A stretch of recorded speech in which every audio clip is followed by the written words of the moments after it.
fellow Californians, I need to warn you. Governor Gavin Newsom officially urging a no vote on Proposition 30, a measure that would increase taxes on the ultra-wealthy to boost electric vehicle purchases and wildfire prevention in California. One company's cynical scheme to grab a huge taxpayer-funded subsidy.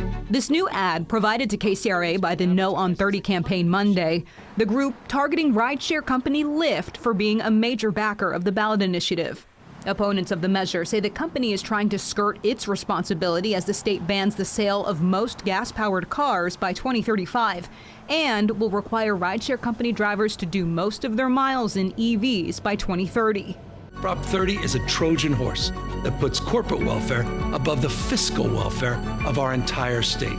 But supporters of Proposition 30 say Lyft is not its only backer. In fact, they say the ballot measure has a long list of supporters, including the American Lung Association, firefighters, and the California Democratic Party. The governor should stop trying to deceive the people of California. Bill McGavern is the policy director for the Coalition for Clean Air, supporters of Prop 30. He says nothing in the bill would benefit one single corporation, but boost funds to help reach the state's zero emissions goals. The governor's own budget funds these programs, but just not enough.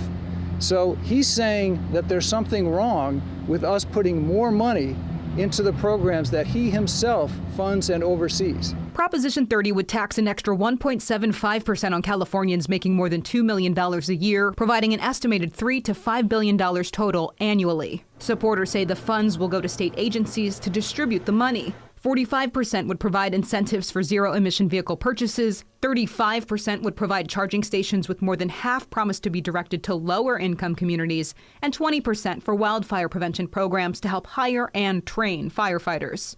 It comes really from environmental groups and health groups, labor and business that have been working together to try to find solutions. Both sides of the issue have less than 2 months to convince voters. In Sacramento, Ashley Zavala, KCRA 3 News. The new ad with Governor Newsom will begin airing across California tomorrow.